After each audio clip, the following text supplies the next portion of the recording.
I can't be on edge all year long. I aim and say, man, I'm willing to take that risk. Should I risk going to Greece to compete against just one other person? The judges take my pictures and I'm expected to trust their judgment. I'm not dieting just to be judged by people who criticize me on live streams. This year, in 2024, I'll complete and earn the professional card. I'm determined and willing to work hard, but this coach judge shares it widely and mocks me. He mocks me. There's no way I would ever ask him what he did, let alone question what he did with another person. It's unprofessional, it's bad behavior, it's a disgrace for me. For me to go as far as to pressure him and ask, what else did he do to you? Did he do the same to someone else? My mother committed suicide, didn't you know? It cost me a lot. If your son wanted to become a professional bodybuilder, what would you say to him?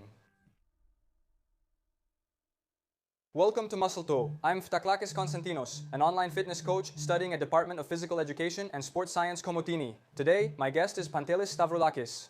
Pantelis, thanks a lot. Thank you, Kostas, for the invitation. Take care. Thank you very much, Pantelis. For those unaware, he's a leading bodybuilding athlete. Thank you very much. Take care. You earned distinctions at the Amateur Olympia, finishing second. I've come in second place 3 times at the Amateur Olympia and 1 more time in Romania, which was also a competition. Pro Qualifier. I have 4 second places in Pro Qualifier competitions. And overall, I've made it to the top 4 6 times, yes. Also, let's note we're at Developed Stores in Heraklion, Crete. It's the new studio. You haven't seen it yet in my own video. It just happened now. Maybe you were very lucky because you came the day I set it up, so you'll see the new studio for the first time in your special show. It'll be uploaded in 3 weeks. Maybe you've seen it before me. Okay, that's fine. Great. So, Pantelis, I want us to start from the beginning. Yes. How did your journey in sports begin? Yes. And then we'll move on to the gym and bodybuilding. All right. There are some things I've said before, but every time the audience is a bit different, so it's good to say a few things about myself. An introduction. First of all, I always had a very good relationship with sports. My parents encouraged me to get into sports from a very, very young age. I began gymnastics at a young age and later switched to team sports. I really liked soccer, and from a young age I had some high goals in soccer. And through that, I saw that soccer players back then had included a lot of resistance training in their workout routines. So I was looking to find some workout protocols to increase my strength, to boost my explosiveness, to improve my speed, to help me in soccer, so that's how I started resistance training. Imagine that I didn't like bodybuilding at all back then. I was so dedicated to soccer. Imagine my stepfather who owned a gym and my brother-in-law were bodybuilders, yet I had never set foot in the gym. I just wasn't interested.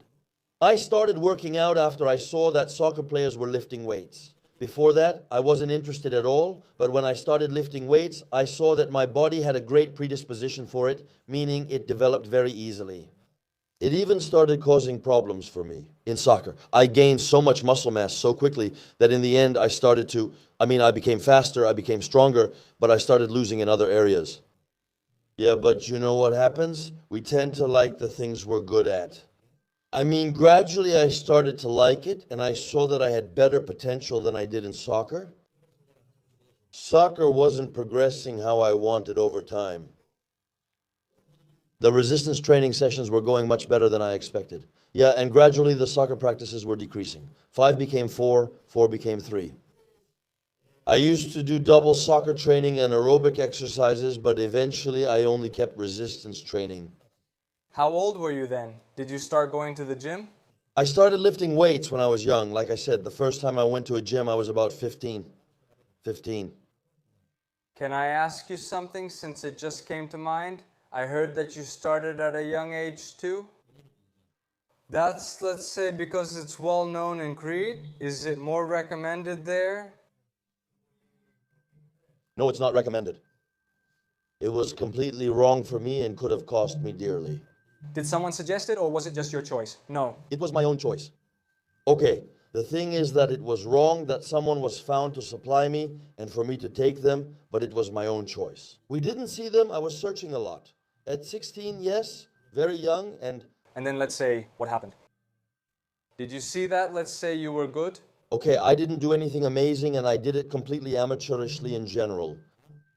I can't remember everything. Maybe I did a round and stopped, but I'm not sure how it happened. So you stopped during that period of my life, I can't remember. I remember that I started very young, but it was very vague, man, very amateurish, very rough in general.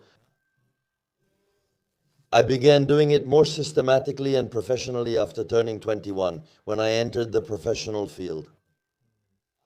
But I had started very young, even just a little bit, man, I had started very young. Wrong, very wrong. There's no question about it, it's criminal. I want to ask you now, what were the biggest challenges you faced in the sport in general? You mean in bodybuilding? What did you have to deal with? Did you say challenges? You mean in terms of facing a tough competition, for example? Yes, usually something that challenged you. In bodybuilding, I think that's something, and that's also why I like bodybuilding.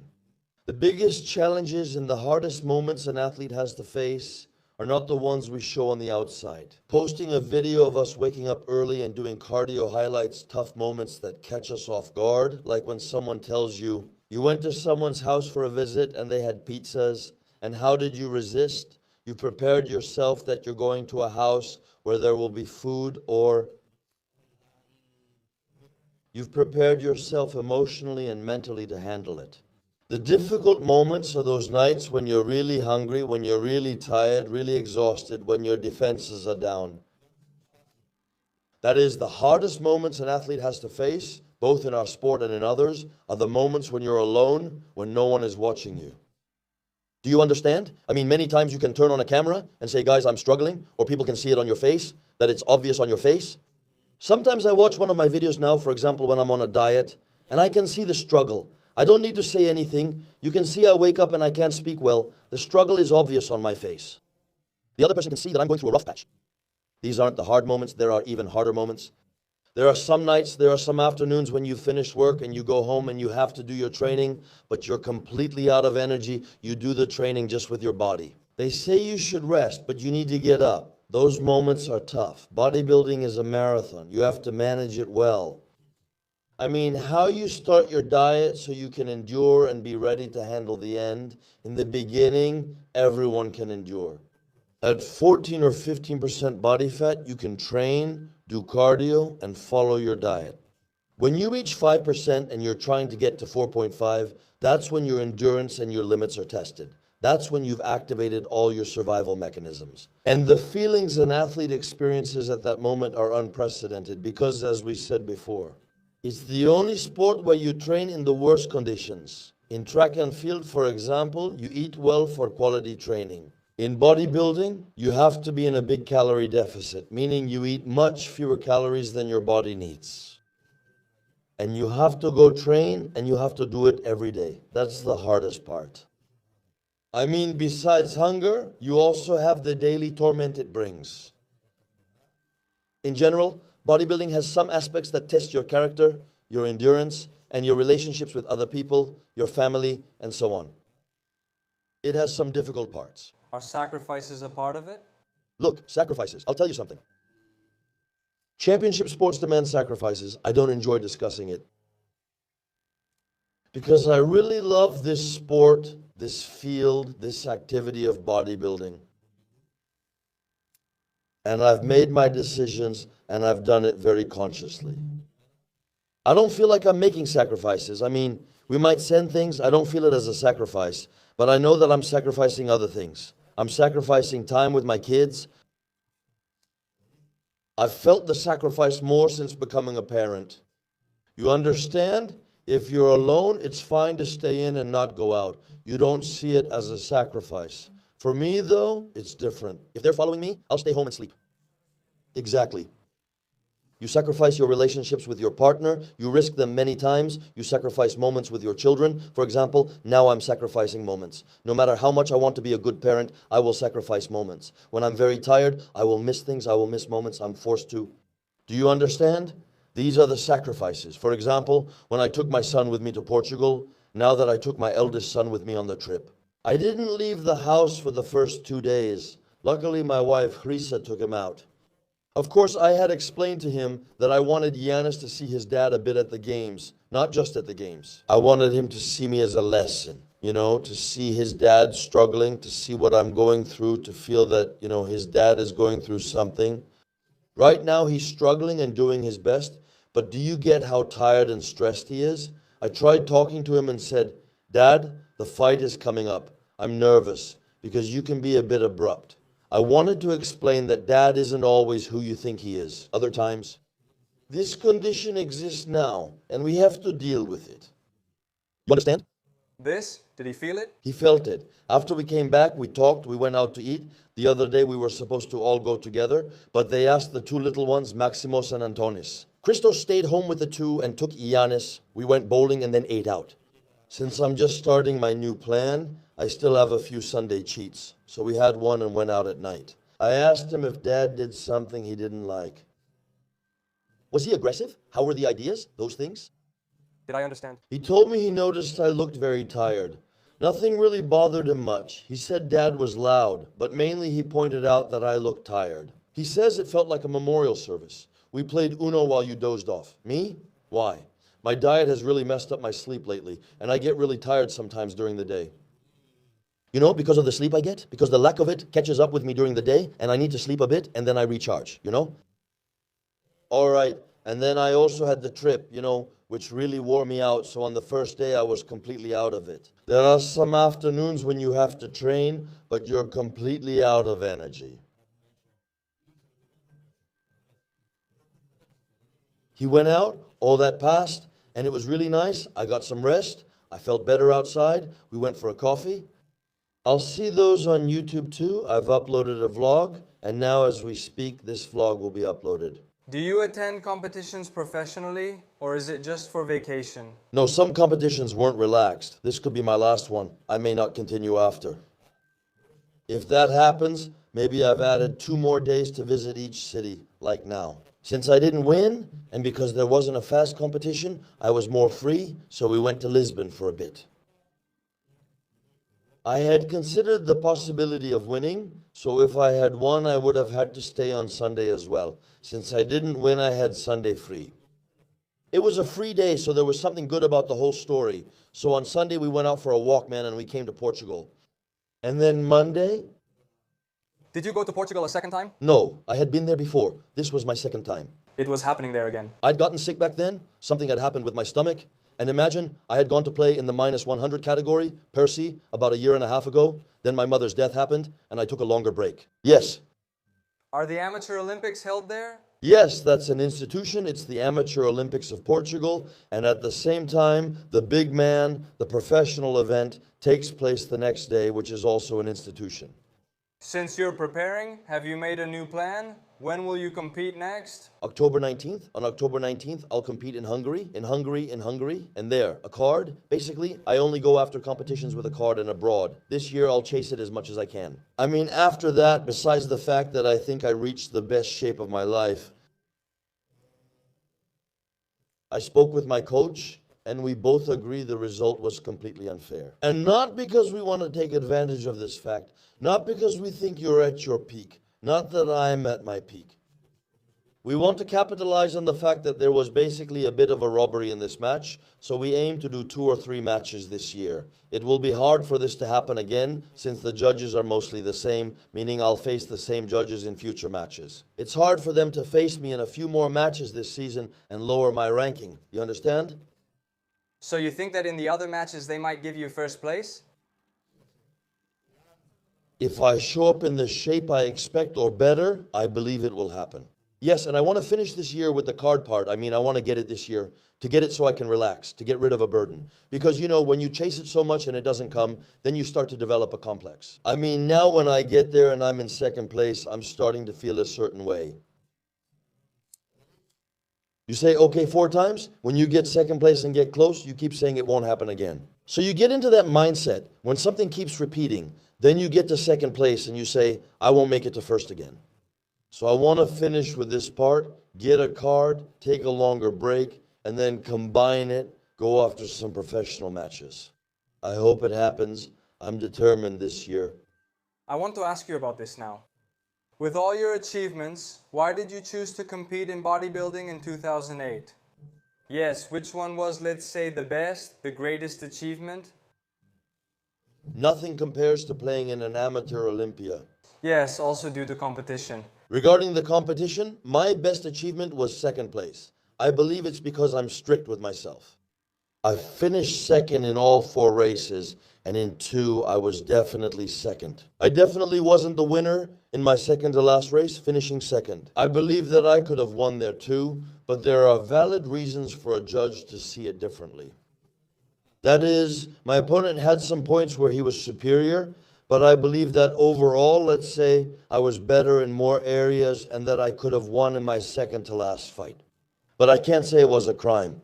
There were some points where I was losing. He had a slightly better form in the front. He had a slightly slimmer waist. In general, he had some things that could make a judge lean that way to say, you know what, I vote for shape. I like that body more, regardless of whether Stavroulakis wins more poses. That's the physique I want to see professionally. It has more potential and could go further. I understand and can accept it, though I don't agree. There's no logical explanation for this competition. I was judged against an athlete who was a bodybuilder. He had the same body as me. The same body type as me. He wasn't someone with a slim waist, a classic physique. He was a heavy bodybuilder who was less prepared, and I was ahead of him in many advanced poses. So even in terms of symmetry, if we assume we're going step by step, strictly speaking, I was outperforming Mr. Symmetry, being more symmetrical and better prepared for the show. Pose by pose, I was winning more often. I think it's the only competition where I believe there was some kind of bias from the judges. I mentioned in the upcoming video that I even felt it on stage. For the first time, I felt the judges placed me first. I even mentioned it in today's video. I really felt the judges had me in first place. That's why it was hard for me to realize at first. But as I mentioned in my video, I tried to focus on the positives. I'm not someone who ever gives up, and we keep going. Now I want to focus on the family part, because I believe that without your wife, there's no question about it. I believe you wouldn't have made it this far. Would you have gone this far? There's no question about it. I want you to tell me how much. Let's say the support. My wife and I have been together for 20 years. Years together, I want you to tell me how much. Let's say, has she supported you in this part, in bodybuilding? Look, bodybuilding is a team effort. You need your coach. You need support from your home. As much as the result is individual, it's still a team effort. If there were constant nagging at home, like telling me not to do something, it wouldn't end well. That doesn't mean I should exploit that and say, I do bodybuilding, so you must follow everything. I need to stay balanced. My relationship with my wife has been tested many times on different levels. Because as I told you, it's a test you go through. Every preparation is a separate challenge that the athlete has to overcome. You don't know how you'll feel after the diet ends. Personal life and other areas can also impact you. So as the competition gets closer, you might be more affected both in terms of nervousness and fatigue. Many things can happen. The circumstances are different each time, so the result you get back is also different. So our relationship has been tested many times. I always try to make up for lost ground afterward, because I definitely cool off relationships too. When you start being a bit more abrupt, a bit more demanding, a bit less accommodating, you become strange. You start getting filled with anxiety. Towards the end, you get doubts, especially if a preparation isn't going well, you start getting filled with anxiety. As the competition approaches, something doesn't feel right. You feel like the whole year might go to waste. Things like that can happen and weigh you down. Did you get that? Do you understand? If you change, do others notice, and do you realize it? So then, after you finish your preparation, you try to make up for lost time with your wife, your kids, and your friends. Necessarily. Sometimes many people tell me, you manage to do everything, you do it all. The thing is, when you have a camera and you're recording, you record what you want to show the world, but there are so many things that aren't recorded, and those are the worst ones. No one is perfect or can do it all. You must leave things behind and sacrifice some personal time in various areas. I want you to tell me now, what is the hardest point of this balance that you have faced? Between your professional life and your family? Yes, life. Okay, the hardest thing is what I'm telling you, that towards the end of the diet, you have to do some things with your family, and you see that sometimes you just can't manage. You don't have the patience to talk that much. You don't have the patience to help your kids with their homework, let's say. I'm considering going out to study, and we have someone to help with this. Things like that happen. You have to be a parent to understand what I mean. I mean, for me now, the only thing that makes me sad is when I feel like I'm depriving things there. YouTube is growing this year, and I have more life coaching clients, so I'm bringing more work home. Subtitles by author wave. You don't have time? You have less time, you understand. You try to remove things I also want to remove.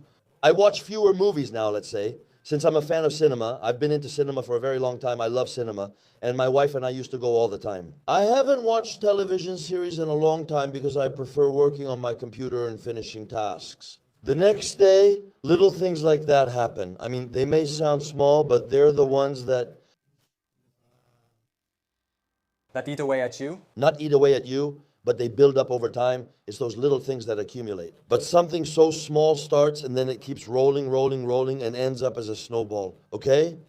All right, Pantelis, you handled that part. Now let's dive deeper into questions about anabolic steroids. How has this affected your health? And in general, how do you deal with this whole issue? Because I believe it's quite difficult in sports since you've been a professional for many years. Look, I'm doing professional sports and professional sports in general in all disciplines. Especially in our sport, I'll focus on mine since that's my experience. It's not healthy. I'm not just referring to steroid use, since that also needs to be controlled. I mean, I try to get checkups very often, tests every 6 months, to make sure everything is going well. I always have top coaches so that that's why I pay, the first thing I invest money in. Besides wanting to learn things, it's also that I don't want to act like I know everything. I go to top coaches because, first of all, I care about doing things right when it comes to my health. That's why I invest money in this. I invest a lot of money in supplements that are antioxidants, that are strong. I have a sponsor who covers some of my supplements, but I also spend quite a bit of money myself. Imagine when it comes to health and the supplements I use, like tutia, niacin, yeast, red rice, and some vitamins. Generally, when it comes to health and some supplements that can help, I might spend more than 300 euros a month just on extra supplements, apart from my basic ones. It's necessary. And I'm telling you, no one can guarantee that even if you use the smallest amount, nothing will happen to you. Every day has its risks. Now that I'm a parent, I'm even more afraid. But what happens is, because I've been experiencing this for years, you develop a kind of ignorance of danger. I mean, has anything ever happened to you? For me, knock on wood, nothing has ever happened. I haven't even gotten hurt. I mean, I'm so lucky. Also, I never even had any serious injuries during training, never. So in that aspect, I feel like my body responds well. I follow certain protocols. I try to maintain some standards, and I try not to cross any red lines. No one can guarantee anything. You do your best, but like driving at 80 kilometers per hour, there's no guarantee someone won't crash into you. You try to minimize risks, but some always remain. So you haven't experienced any issues or problems? Knock on wood, not so far, not so far. The only thing I dealt with last year was during the period I worked with Justin, the American, who gave me way too much food. You mentioned that in a video. I think I had started having high blood sugar. I was waking up with high blood sugar, but with Father, we fixed that. I mean, I was in a pre-diabetic phase. My blood sugar was already a bit high. My blood sugar was 6.2 high only in the morning, but improved during the day. With Father, we caught it early, made adjustments, avoided too many carbs, and were careful. And now my blood sugar has improved a lot. I mean, I wake up with blood sugar at 75 to 80 during the day, so now it's just fine, and even my weight has improved. I only had high blood sugar in the morning, not during the day. I mean, no matter how big my meals were during the day, my blood sugar would go back to normal afterwards. It should be smaller, let's say In the morning, we would wake up with high blood sugar, actually, not just relatively high. We would wake up with high blood sugar, and you had to bring it down. I had to bring it down, yes. Now I want to ask you something that you don't know if it will happen, but it might come up. Your children who see you working professionally? Yes, to influence them. Do you think that if your children want to get involved in bodybuilding? Yes. What would you do? How would you talk to them? I encourage them to try other sports, hoping they'll prefer something besides bodybuilding when they grow up. But why is that? Not just for one reason. First of all, if they decide to do serious bodybuilding, they'll have to use steroids. So that's one thing. Obviously, I wouldn't want my kids to take those. Even for financial reasons or health issues, bodybuilding doesn't have money unless you can find other ways to have additional income to support it. It's very expensive. 9 out of 10 bodybuilders struggle financially and must work other jobs while investing in the sport. I'm one of the lucky ones, one of the prudent ones, who always thought that I had to create the conditions to do bodybuilding. Because I went through very difficult phases in my life when I couldn't do bodybuilding. From 2009 to 2012, I missed competitions because I couldn't afford to support myself. During a very stressful period in my life, I found the solutions. I had to find a way if I wanted to continue, and I did find a way. I tried to slowly start my own business. Let's talk about that now. I want to ask you, when did Develop Stores start? When did it start? And in general, how did you come up with the idea to do it? Look, at first, I think I'm a really bad businessman. I'm a very bad businessman, but I believe I'm a very good coach. It's not just about knowledge, I genuinely love it, that's all. I feel a responsibility for anyone I take on for a fight, a responsibility that I don't take lightly. When someone comes to me to coach them, I feel a strong sense of responsibility. I don't know how others feel, but this is what drives me to do my job as well as I can. With the knowledge I have and with the experiences I've gained. My goal when I opened the shop was that I had to connect my sport with something that would bring me more money than a basic salary. Commerce is one way, because if a business move goes well, obviously it will bring you more money than your basic salary. I closely tied my name to the business, making its growth directly connected to me. As Pantelis, I knew that I didn't have the money to compete with the big stores that existed in Heraklion and have large chains here. So I thought that since I can't have the target, the merchandise and all that, in order to enter the market and have that variety, I thought I would enter the market and offer something that others don't, meaning my personal knowledge of the subject. So I wouldn't just be selling a protein, I would also offer some things. I would suggest a diet, I would suggest a training program, and that's what happened. Customers would come, some kids liked you, you built some relationships. So, I was building a clientele. But my main concern, I had a vision when I started to set up the store. To promote bodybuilding initially on the island, meaning to start encouraging kids to try competitive bodybuilding. I believe the sport needs not just the best, but also the second, third, and fourth place finishers to compete. Seeing many athletes compete makes it easier for others to decide to join. However, watching a very tall young athlete compete can sometimes be discouraging. You think, where should I go now? You definitely need to see other bodies that are at a different stage at the earlier steps to see them taking that step to compete. It's easy for you to say, was something needed? I could have won or tried this, and that's what we did. So we started in 2012, and every year I began to have quite a few athletes. In 2012 we started, and I had 6 kids competing.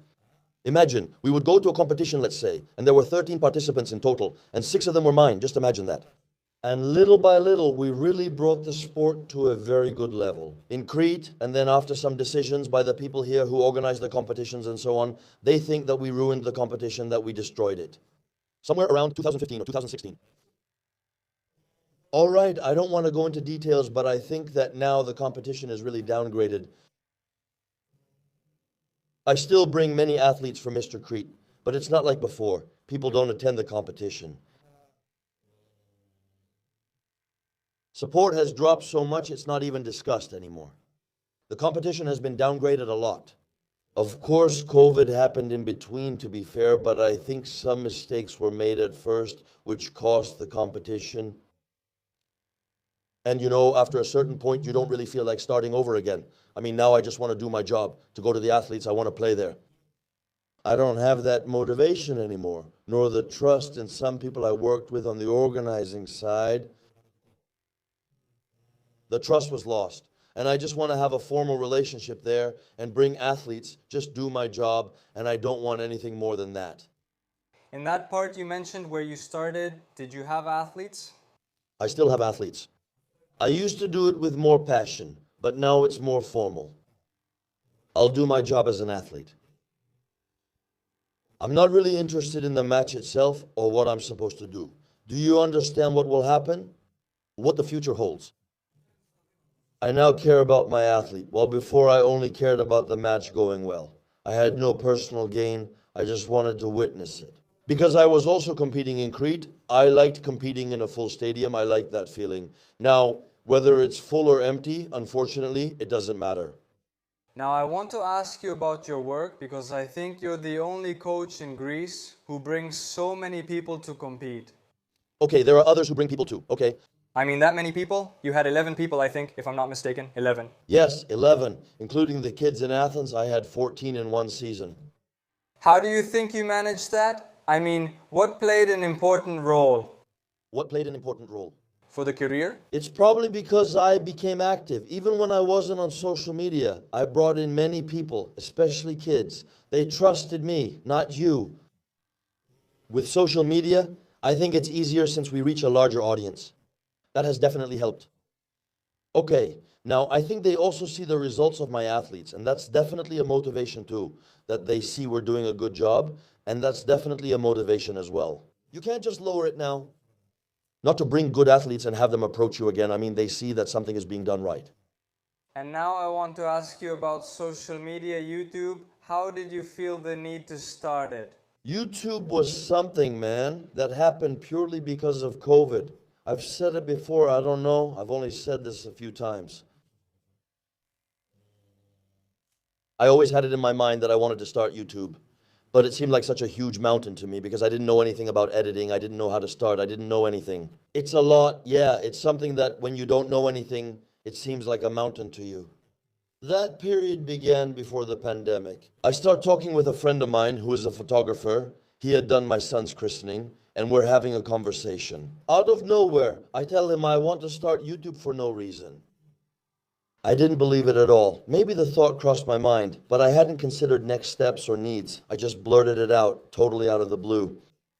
He comes in after a while and says there's a camera for sale in my shop. A GH6, I can't remember, maybe a Panasonic, but I'm not sure which camera. I ask him where I fit in. He says, my YouTube, didn't you want to do it? I ask if I should get it, saying if I commit, the camera costs 600 or 700 euros. I got the camera and had it for 6 or 7 months without using it. COVID comes up. You had free time.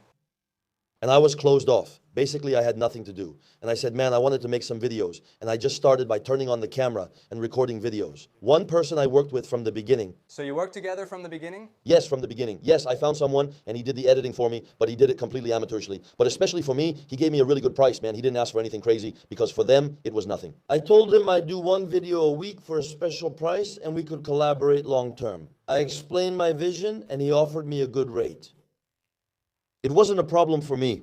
I saw it as an investment that could pay off if things worked out.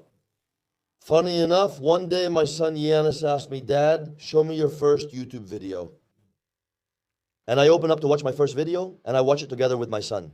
The editing, let's not even talk about it. We kept everything. I start shaving, in the bathroom. Then I go downstairs and make breakfast, and we show everything. I showed where I cracked the eggs, placed the bowl, everything. The video was about 30 minutes since I was cooking, and he didn't know about YouTube. We completely improvised it. My son was like, what are you saying? My dad says, you didn't introduce yourself, say what you'll show, or say anything. How will they know who you are? What should I do? Just imagine. I assumed those who watched me would be the ones I reached through Instagram, since I said so. At the time, I had 4,000 or 5,000 Instagram followers, so I believed I had an audience. I figured they'll watch and know who Pantelis Stavroulakis is, so there's no need to introduce myself. I couldn't imagine, man, that maybe someone from YouTube who didn't know me before could end up watching me. My mind hadn't gone that far, And it went much better than I expected. I mean, especially considering how amateurishly we did it, how quickly I gathered 1,000 subscribers when I met the requirements so I could do it. The numbers, yes. YouTube passed Instagram. I had 5,000 on Instagram, but YouTube went higher. Okay, it's my favorite platform because in general, I also watch a lot of YouTube. I'm on YouTube all day. That's where I spend my time. That's where I get my information. You can communicate better with people, and people can get to know you on another level. I mean, I can see who Stavroulakis is off the stage. And I thought that he needs it. He needs it. I thought that people need it too. And a different role model, I mean, I thought, man, that a role model who, someone with a family, competing in bodybuilding at this level with foreign coaches, pursuing his dream overseas. I thought that some people would appreciate it, you know, just like I would appreciate it too. I'd like to see an athlete, for example, posting content. Someone down to earth, a person who is normal up to a point. That's what I think. So I thought maybe someone might like this, that I have something to offer, let's say. And that through this, they will see that you can achieve things. You can go after your dreams. You can find time, even when you say you don't have time, you can do things. Are there solutions, man? Mostly through that. Someone who says they don't have time will see that if you set it up right, you can find time, train at a high level, go abroad, and pursue first places. So, do you think this whole YouTube thing was a step you should have taken earlier? Was it at that moment that your career evolved? Yes, I think about that many times, that I should have done it earlier, and I was afraid of exposure, of putting myself out there. But I believe that everything happens for a reason. Since it didn't happen earlier, it happened later, but I think, you know, in general, you often hear people say, don't change a single phone call from your life, you know? Your life can change dramatically. If I had started YouTube earlier, things might not have gone as well. Maybe there was that COVID audience, there was plenty of time, so those terrible videos, let's say someone would watch them. Maybe under different circumstances, it wouldn't have gone so well, and I would have been disappointed. You never know how things might turn out. Anything can happen, that's for sure. Anyway, it has helped me in the sense that people got to know Pantelis on a different level. And I believe that I have things to say and things to offer in general. That's why I decided to put myself out there. Because exposing yourself to everyone, especially when we're talking about taboo subjects, steroid use, and anything like that, was something that I won't hide from you, that really troubled me a lot before doing it. But I made the decision that I'm interested in a specific audience, that this audience will appreciate certain things, an audience that isn't involved in that area. Honestly, I'm only concerned with my field. And now I want you to tell me what your goals are, both in terms of competition and in general, with YouTube and with your business. What are your goals? I've said this before as well. For me, success is trying to improve in every area, even just a little, like making an addition to the shop, raising the shop up a bit. I want to do some training to improve life coaching at my house and do more. A modification to make an addition to the house to fix something. I mean, it's not enough for me just to compete. This year, I want to try to move forward in all areas of my life, to have that balance, to keep things balanced in every area, so the scale doesn't tip too much to one side. That's something I care about a lot. No, I just don't want to focus solely on bodybuilding and let everything else fall apart, since I've spent years building this. I'll focus on the competition and treat customers rudely, talking to them however I want without caring. So after the competition, I'll focus on the shop. I'm also trying to make moves for the shop at the same time, so the shop can grow too. The year I'm competing, things in my home life aren't going well, but I'm also trying to improve there. So for sure, when I focus on the competition, my attention will be there. But I still want to achieve something, even something small, in other areas too.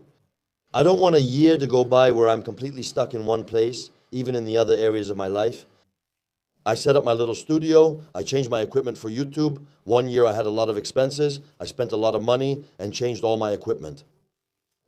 To evolve on YouTube, to grow a bit on YouTube, I'm looking for ideas for YouTube. Sometimes I see some people now who are older athletes who can't keep up with what's going on. They've fallen a bit behind in this area and with their voice too. It's odd that today's athletes do other things. Do you really need to bring a camera to training? Things have changed. You have to make the most out of the peak of your career. You'll only be an athlete up to a certain age. In a sport where there is no money in Greece, you have to find other ways to make money.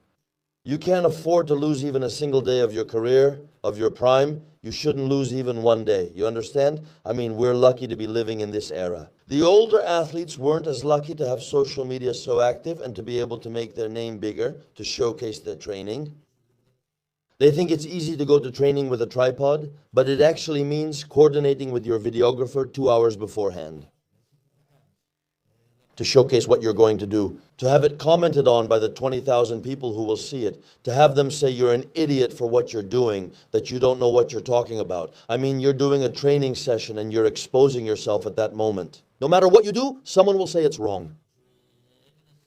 2 exercises on the row or flat bench, I mean, even that involves stress. People will comment on you and demand your time. I can't just work out and leave. I need to make calls, wait for my videographer, and discuss editing. We need to handle TikTok tasks while you're on the competition diet. Some people think these things just happen on their own, but they don't. These things take time. They require brain power. These things don't happen by themselves. When you have to discuss certain things, okay, it's obvious now, especially for you who are involved with social media. For some people, that's how it is. You don't need to tell them. You need to explain the obvious so they understand. Now, training is much harder for athletes. Did I ever mention I didn't have my phone during training? And what does that mean? That you have better training. First of all, there's no way the camera is rolling and you're having better training while the lens is recording. With 20,000 or 10,000 people watching and judging, the training and sets are improved. Turning on the camera would also lead to better training back then. When you're alone, no one watches you, so you can do whatever you want. And okay, Sandu, but Sandu, you know what? Even there, Sandu, there was no one around. And for me, if Dorian really could, because Dorian is doing just fine. And I have his company in my shop, and the guy sees, now he even made a story about me, a story that I had brought something to the shop for the fire tests. He knows he has to use social media now and is making the most of it at 65 if it had existed back then. Chris Bumstead, Phil Heath, everyone now has to post things. Even Chris Bumstead. He made his money, the big money. Where did he make it from? 40 grand, 50. How much does he get? The money, he gets it because he's active on social media, right? He promotes businesses, right? Of course, how long can you do bodybuilding? Bodybuilding will go away at some point. You have to build what's next. You shouldn't be caught off guard. You have to build your future. Everyone, I mean, not just in bodybuilding, in all things in life, especially in sports, in all sports, there's an age limit, it ends. We are in business because it has a longer age limit, but we don't make money. So you shouldn't waste a single day, not even one day, if you want to have a good future to support your family and everything else. I want to ask you, because you mentioned balance earlier, do you believe in it? I mean, when someone achieves extreme results, do they have balance in their life? Look, no. He may gain balance eventually, but during extreme results, he lacks it. Do you understand? I don't want to. Yes, I'm not Phil Heath. I'm an athlete in Greece, chasing the professional card. I mean, I'm a regular athlete. I'm not Phil Heath. I'm not Ronnie Coleman. I don't have such an extreme result, because when we talk about extreme results, my result can't be considered extreme. I'm an athlete at a good level for Greece. In a small country like ours, that means being among the best. But on a global scale, that's nothing, you understand. And I definitely sacrifice things. If I did it more extremely, I could do it. I would get a more extreme result. But for me, I always made a decision. I'm taking a 3-year break from bodybuilding since having a child. What age? 26 to 29. At that age, I began to make a splash and had my best appearance. From then on, I decided family was most important to me. I'll finish this, then start bodybuilding again. Because there are also athletes who are successful in competitions, but their lives are ruined, let's say. That's why I mentioned balance. Bodybuilding is my passion, and I truly love it. It's not my top priority. It might seem like it because I take it very seriously, since I know I've made my decisions and I've said that bodybuilding is the path I'm going to follow. It's the way that's going to make me money. It's the way that's going to make me known because I'm good at it. To specialize in this field, my family means a lot to me. As for now, like I told you, I had made some decisions not to take anything to the extreme as much as I can. Even if you're careful, you never know. As for the competitive bodybuilding part, I've made my decisions this year. Since the card didn't come in Portugal, I talked to my coach, Patrick Tour, who really, after our meeting following the performance we had in Portugal, has risen a lot in my eyes. As a coach, he's top class, both as a person and as a trainer. We decided to do 2 more races, and if needed, I'll do more this year. This year, in 2024, I will get my professional card. I'm very determined and will enter as many competitions as needed. I want the season to end so I can rest from 25, then decide if I'll do a professional show and which one to choose. I think it's the first time I hear you like this. To be determined? I am very determined, very much so. So, Pantelis, did you cover everything here? I want you to tell me now the final message. Do you want to give to the kids watching us, to the fans, to everyone? Message? Look, what I want to pass on to my kids is to never give up. That's it. That's what I want for my kids too. At night, before we go to sleep, I want to pass it on to them, for it to be imprinted inside them before we go to sleep. Every night, my sons and I say, I never give up and I always try. Even if you don't make it, just try. I have tough questions. I don't know if you've seen them. If you don't answer any. You do. Have you smelled it again? I have smelled it again. So, let's go to the first question. How did you find the preparation with Patrick Tour? Yes, I think that was pretty much answered. Say something if you want. It was something completely different. So, do you recommend him for people who want to? No question about it. He's top class. It's just that he's an investment. He's top class, a true coach. Many pricey coaches aren't worth the money. Many of them, but this particular one is also a great person and a nice personality, but he's a very good coach.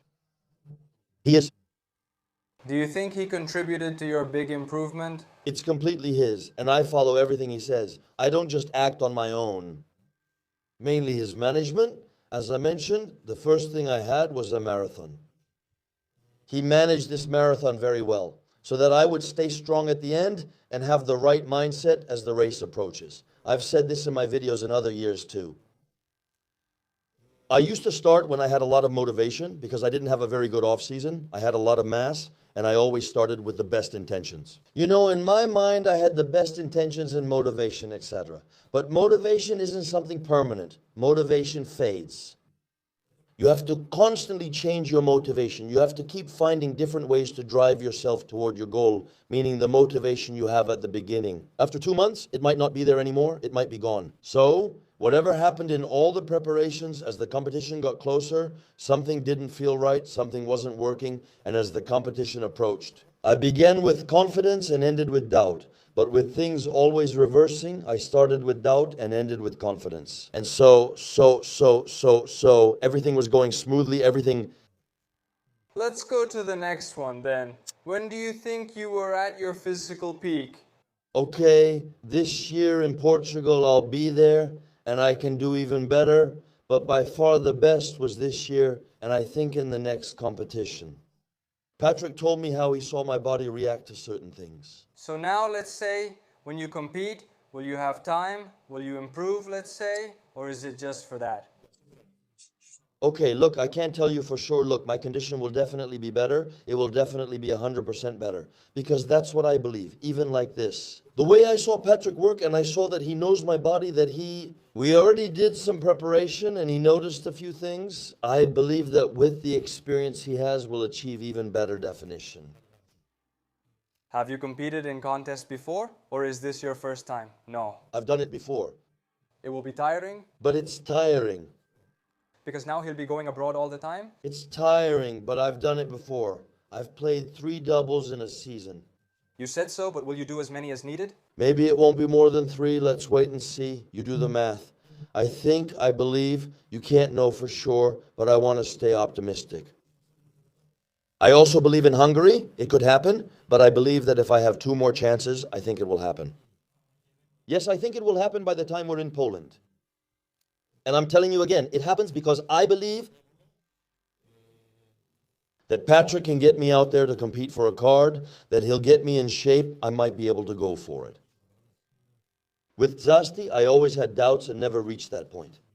Things always went wrong before, but with Patrick, it happened easily. It was easy for him.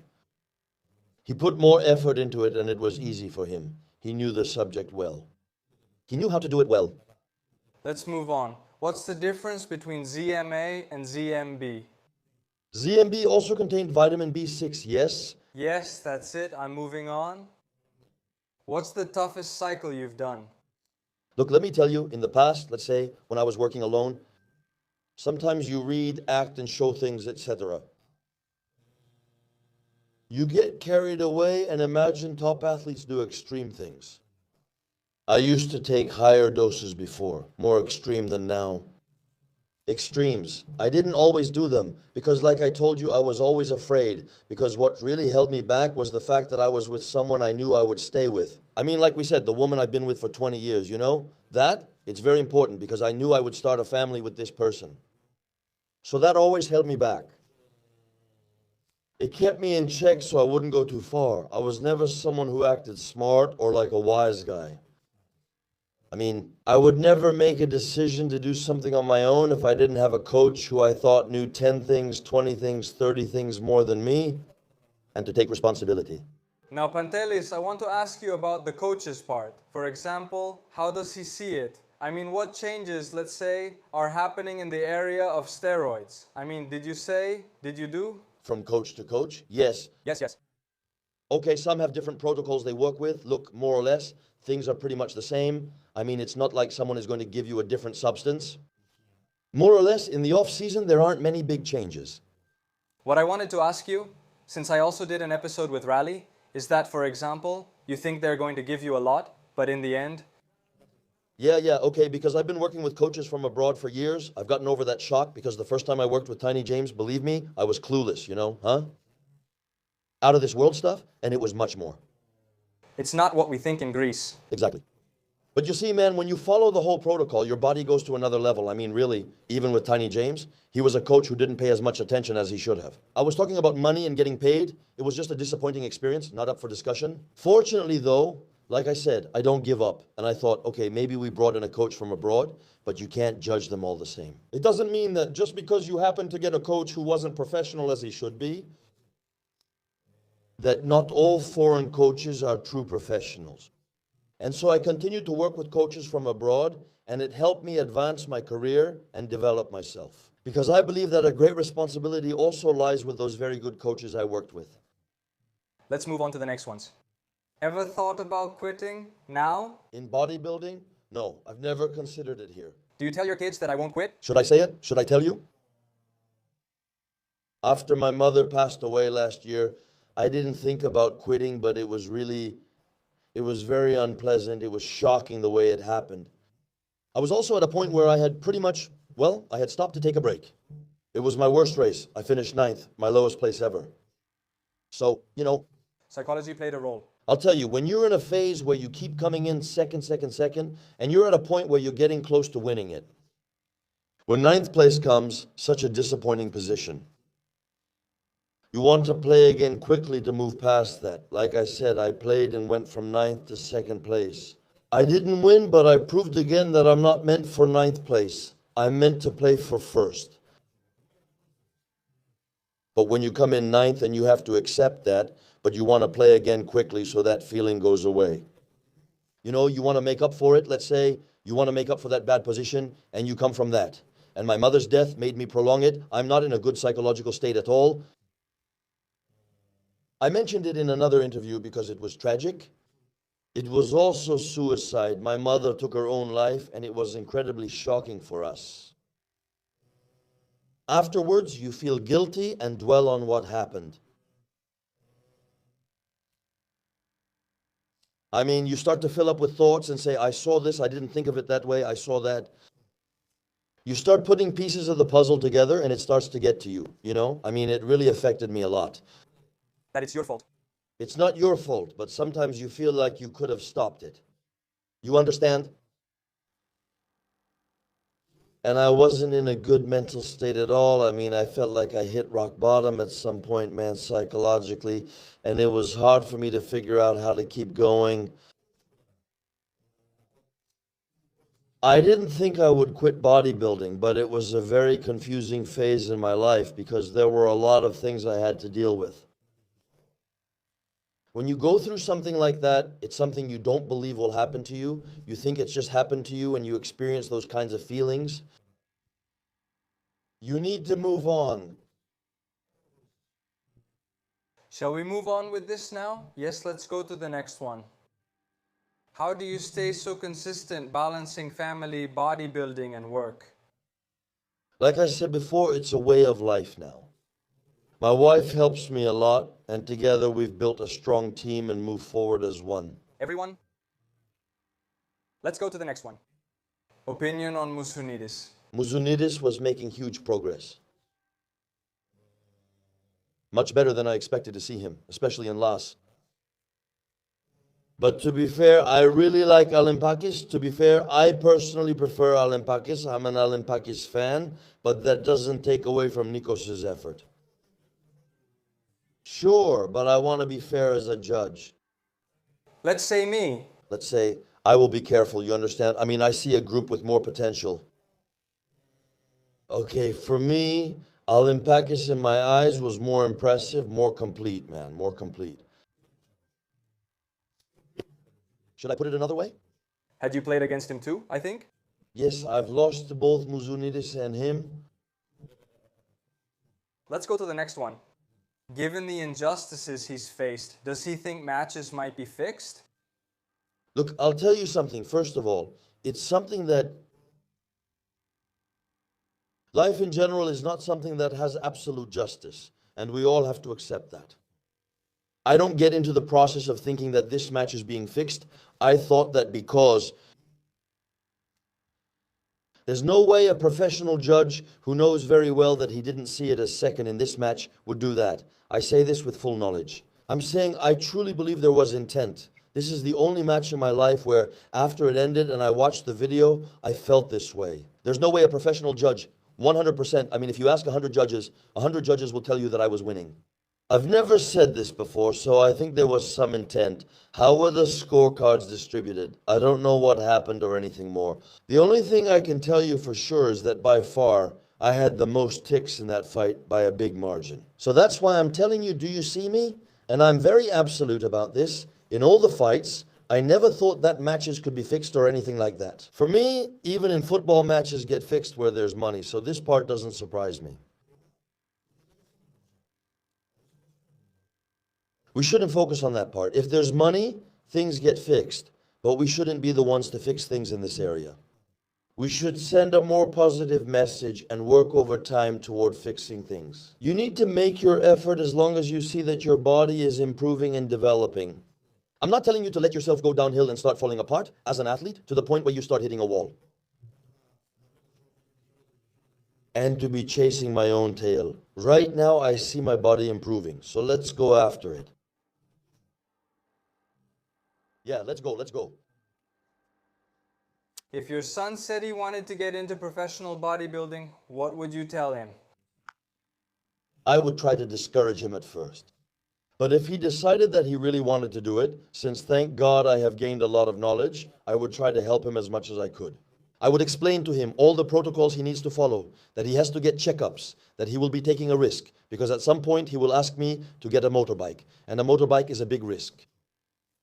I mean, as a parent, there will be many times when I will have to make difficult decisions. That's a tough choice. If he says he wants to try bodybuilding, I will try because, okay, it's not right for me to be stuck at home. And then to tell him, don't touch that now, of course. I know I'm a bad example and role model in this area. I'll explain that if you want to take my song. Is 90% of it genetic? Do you have it? Genetically, can you follow it? Okay, if you have it, we'll do it as best we can. You'll follow all the protocols you can to be safe, to measure your risks. So you wouldn't stop it? I'd try to stop it, but what exactly would I stop after a certain point? It's his life, it's his own life. You surely understand. And as I told you, children don't listen to what you say. They watch what you do. I can tell him not to smoke or do many things that I don't do myself. That part that he sees me doing, it would be ridiculous now to give him advice about something I've been doing my whole life. You understand? Because I want to be realistic about this. I couldn't just say, come on, Yanis, you know something? I would explain it to him. Dad has made his mistakes. Something could happen to me later which might discourage him. You never know. If I have my health and he wants to do it someday, I'll try to discourage him. If not, I'll at least try to get my message across. That this thing involves risk, and he needs to know that and do it as correctly as possible. Let's move on to the next one. The video is too long. We're talking a lot. So this is very important here. I want you to talk to me a bit about the bodybuilding community in Greece and mention some things in general that you might not like. Some things that you like, okay. Look, in general, I think there is a two-speed bodybuilding scene in Greece. There are those people who follow and have realized that bodybuilding has taken a different path and a different turn, and there are those who can't keep up with it. Me? Does it bother me? Very much. It really bothers me to see people who hold important positions, positions of value, positions that should be an example, positions as judges. They judge competitions and publicly comment on athletes, taking stances and discussing top competitors. I'm aware of judges publicly speaking about athletes, whether they like them or not. To talk about Astrafi, to talk about Pistolo, to talk about Visevitsano, to have these athletes' names in your mouth, these athletes who are the top athletes in Greece. There was a Kefalianos, a Karamalais, and a Mangos. Sideropoulos, there have been great athletes, that there have been great athletes, that in the past there have been great athletes. Today's athletes are still the best of their generation. Support them, say something encouraging, and share their achievements abroad. The kids are delivering results. Lili Zavitsanu noted this and checked how often it happens. Do we add you up? For me, it's acceptable to judge you and to come out and speak by name and to single out kids. Even more so kids who have professional cards and are claiming things for Greece abroad. He hasn't realized that. Michalis may have been a greater athlete, but Michalis had everyone's support. Everyone supported Michalis. So do we only support those who succeed, like Michalis? Should we criticize a kid who pursues his dream but doesn't achieve such success? That's what it means to love bodybuilding. That's what support means to me. Personally, I don't like it at all because I see it as sentimentality. And many times they've used my own name as well. Some people don't portray me as someone who competes abroad, as if I snubbed the competition in Greece. And let me say something to the kids, because some kids don't know what bodybuilding is, they don't know the rules, they don't know the protocols, they don't know certain things, and they might be influenced because they don't know what's going on. I compete in the National Physique Committee Federation, which is unrelated to the one in Greece. Some people say you must stand out in Greece before going abroad. So, I mean, now I have to, now, which isn't true, let me finish with this part, that's not true. If I had to stand out in Greece in order to qualify, of course I would have to compete in Greece, because otherwise I wouldn't be able to play abroad. The federation I play for doesn't care about what I've done in Greece. They say, are you here, my friend? Are you good enough for first place? Are you good enough for second? Are you good enough for third? Do I now have to prove that I go and compete in a category with 18 or 19 athletes abroad and come in second, that I could have stood out in Greece? It's clear I could have stood out in Greece. I might not win every time, but I definitely would have won several titles there. Because in the years I was competing abroad, there were athletes I could have beaten or lost to. I'm not claiming I beat everyone or that I'm the best athlete in Greece. Personally, from the moment I said I wanted to, I went abroad. Look, some things are about my career. Thankfully, I've built my finances so I no longer worry. I don't play in Greece, and even if I got an award there to cover my expenses abroad, I'd still pay for them myself. Personally, I have no reason to play in Greece. Extra exhaustion. I'll tell you the whole reasoning. Because Stavroulakis doesn't underestimate any match. Stavroulakis is in a different phase than other people. I have a family and businesses. I'm managing many things. I can't go play in Ellis, let's say in November. No, not November. When does Ellis happen? Now this year, today, or in June? June? I think June. I don't remember. June? It must be. Yeah, to play also in Ellis and then have 5 more weeks of dieting to go to the competition I'm aiming for. And the main goal is to go there, even if I don't win, to say, let's go again in October. How does this work, guys? So is this a diet? Is it just torture for my body? Do I have to stay on it for 7 or 8 months? I mean, it's easy to say, but I have responsibilities. I have my store. I have my kids. Can you be more understanding? I can't stress my body that much. I need to make my own decisions. My health matters. I can't be on edge all year. I set a goal and decide I'm willing to take this risk for 2 or 3 months, for example. So you want me to go to Hellas and compete in a 2-person heavyweight division? What's that going to do for me? What's the point? What will it offer me? Let's skip the rest and move on. The judges, he had come out and take pictures of me. Stavroulakis doesn't play in Hellas, and usually they don't even mention my name, just take photos and use them abroad.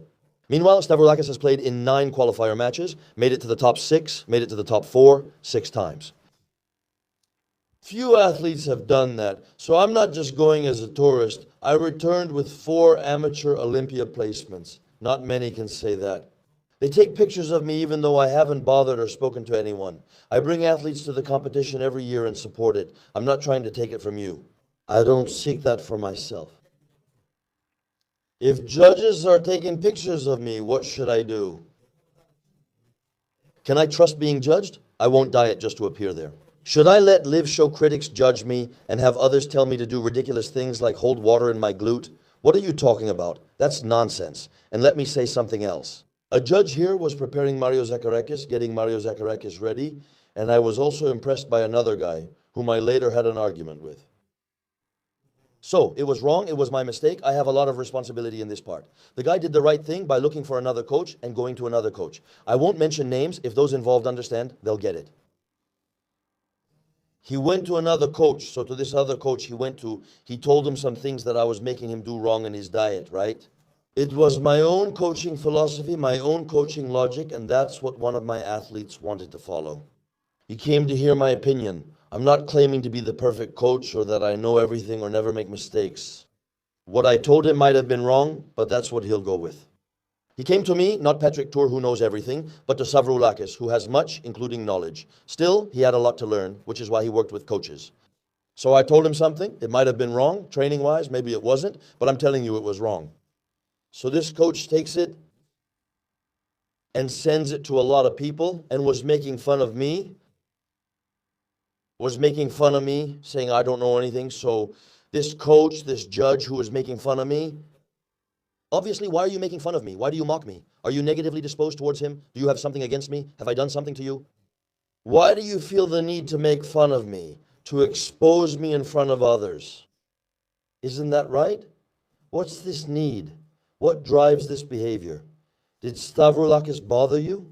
Did he do something to make you mock him?